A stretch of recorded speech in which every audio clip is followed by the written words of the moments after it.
Alright, family, the Maverick there again. Yeah, address another topical issue to all of my friends in a YouTube land. Yeah, crisis time. That's something we're going to address today, a crisis. But you want now. You see the constant now. Them get constant now and them get loud. The calls for JFF President Michael Ricketts step down. May I put some context and some perspective to it. Technically, the people we make them organize, right, are bark up the wrong tree. You understand me? The people with the outcry and the public calls and for resignation, we are bark up the wrong tree. What we need is some more fundamental things than that. Let me tell you how the process runs now. What I want with my Ricketts now. You see, the way the JFF Constitution is currently set up, we could have called till we blow. We could have make noise till we throat will drop out. You understand me? It not going to affect the status of Mike Ricketts as JFF president. Him come out and say already, you know, right? He's not resigning. No, that's the key thing. Unless we all feel that these calls and this outcry are going to appeal to Mr. Ricketts' conscience and him say we're going to make a decision for the wider good of football. See it? But the call to Mike Ricketts to step down because of incompetence, it's not going to go. We are beat with head against a brick wall. There, so. The other issue in the mix with him and the court case and the lawsuit and what happened to him, I mean, in the corner that we are called for him step down for that. If we are called for him step down, we are called for him step down because of incompetence levels, or another major issue is the fact that he's not seen as the corporate Jamaica, seeing potential sponsors, including the government, don't seem to have any faith and trust in a Mike Ricketts and administration. Now that is critical. For me personally, that is the most critical component of this thing. That and the level of competence of the people who have run the football. But to me, those are the most critical reasons. But if you understand how the people understand how the Constitution and the JFF set up, as designed and implemented by the late Captain Horace Burrell, where you have basically the 14 parish presidents, who decide the leader of the JFF and who constitute the administration. That are basically the be-all and end-all of it, you know. Right now, right? I do my checks, we make some calls, do my checks right now in the temperature where we're in right now. Mr. Ricketts still has the majority support of the parish presidents. It's just a rough check right now on the temperature one right now in the football executive right now. 9 of the parish president them still firmly support Mike Ricketts. So I'm not going nowhere. See? Now the place where I think we'll be better focused is on this proposal. I don't think it was a proposal. I think Mr. Mike Ricketts himself did back it mysteriously. See, and I think FIFA also had a part to play in it. The proposals are actually in place, right, for change the voting pool for this side, the JFF executive, right? My understanding that the number that they came up with was 72, up from the 14 parish presidents, you know. 72 is now the number. The status of that change right now, I was told just now, I called and made some checks, is that FIFA was supposed to send some people come down here in December to accelerate the process and get the thing, you know, get it fine printed. See it? But I understand that because of COVID and all of that, the FIFA delegation won't be here until, I think, April. Yeah, April, for kind of fast forward that process. My understanding also from my inside source is that it will happen. The voting numbers will move up from 70, from, what's it now, 14 or must be 15, down up to 72. That will happen. But I have some more bad news.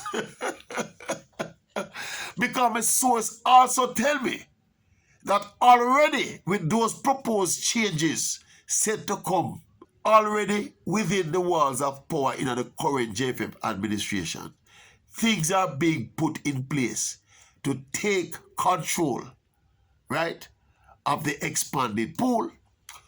See, So people are strategically place them loyalists in some key positions and some of those committees who will be added to the voter pool.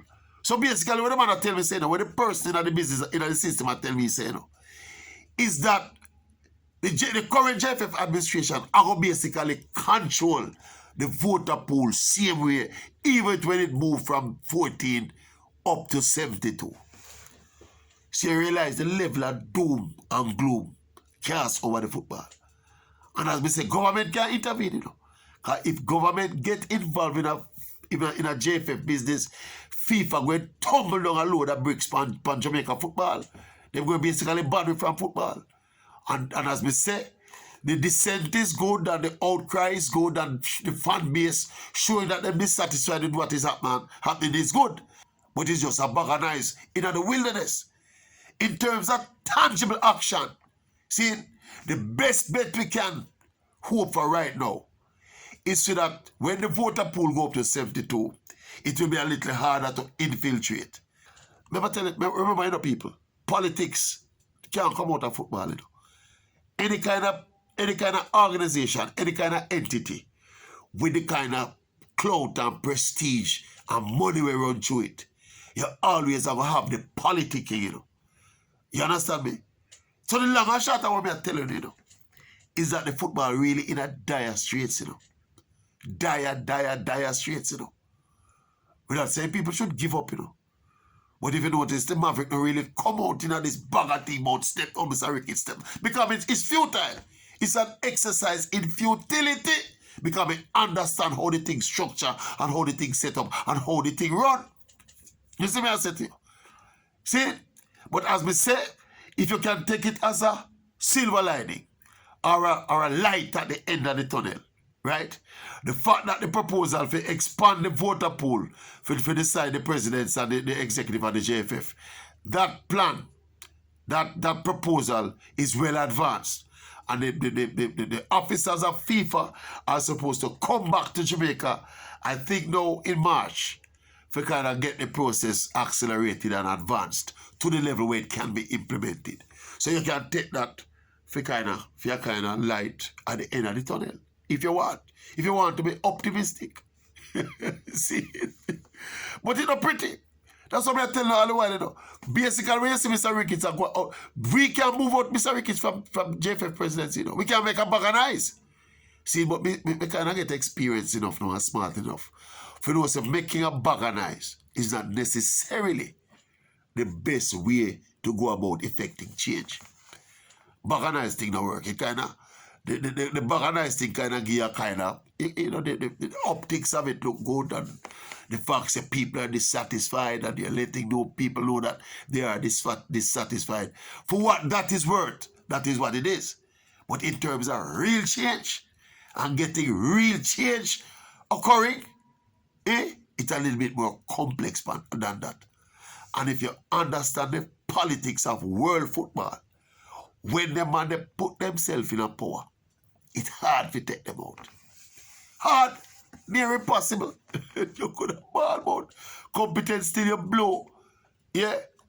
As me say, the competence for me is one thing, you know, but it's related to the big reason I have. Jamaica's football cannot survive with any level of consistent success, right? Without the support mechanisms, i.e. government, i.e. the private sector. See, all of the stakeholders, because our football is so relatively poor. You understand me? Jamaica can't do nothing of significance in a football unless they have major private sector support and major government support. If that leadership of the federation is being scorned by these crucial shareholders, then we in a dire straits. And this will be hold up by arm and say, boy, it better Mike Ricketts leave, you know.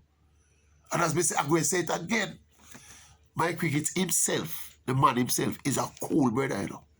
He's a cool brother. But he's one of them leaders there. We lead by way of everybody having a voice. He's one of them leaders who say everybody is in charge. You've ever noticed when them talk to Mike Ricketts, I ask him about any kind of specific issue, his response is always, I'll take it to my board and blah, blah, blah, blah. Him never make a decision by himself yet, you know. It's like a captain that tell us 0-100 hours, the coach will get fire up a hotel room tonight. And my quick is that. See it? So that is why them people have him back. See it? Yeah. Right now, if we decide, say right now, right, I'm going to show you how they think the Constitution, how the thing set against progress, and the kind of revolution where people want in the football. The way the thing set right now. If we come up with the most ideal candidate we can find, a big, rich, corporate person who not coming to football, come look none. Somebody just want to come serve football. If we carry that candidate come right now, you know, and put him in front of the delegates, you know, and put on that candidate and put on my Ricketts as well, you know, my Ricketts still don't get the support from the delegates. And that's on the football there. That is the kind of stronghold the man have on the football. That's why so many people hands off on the football. Then the proof of the pudding was there, you know. Ambassador Stevenson, you know, is an attorney at law, you know. He was an ambassador, that's why they call him ambassador. He was ambassador to Cuba, you know. Ambassador displayed some of the giants of corporate Jamaica. He had sitting beside him in his corner, you know, running against my Ricketts, you know. Without even a manifesto, without even a plan, you know. To tell the football fraternity what I'm going to do, you know. And what did happen? What did happen? Yeah. So the focus have to be for dismantle the clique. But me understand, say, even with the dismantling of that clique, plans are afoot to ensure the struggle will continue. It's not pretty. We don't know if the football fans and the football fraternity have got resort to what the people living in the community in Jamaica do when them road want fix. Or when they want water. What the people normally do. What they normally do. People serious enough about football in Jamaica to do that? Me not think so. Me not think so. Right now, the man I'm drive back Jamaica football now the Stone Age, brother. That's the only thing there. See? But as we say, here's a shiny light at the end of the tunnel.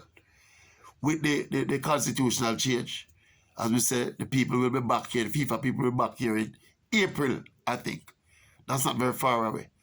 So make we wait and see how that go. Until then, we don't think all of the other stuff where we do. Yeah, fine, as we say, it make people feel good and we blow off some steam. But in a real terms, in a real tangible terms, it not really help right now. Boom, bang. That's a happy ending, you know. It's not a happy ending. But that's the thing there. And I feel me owe it to my YouTube family for at least understand when the thing there. You get me? You keep it posted still. Yeah, keep the thing going. Yeah, subscribe, check in, comment. You understand me? Tell your friends and your family about it. Tell all the enemy about it too. You see me? Oral Chasing Maverick. O-U-T. The best and most credible opinion. Out.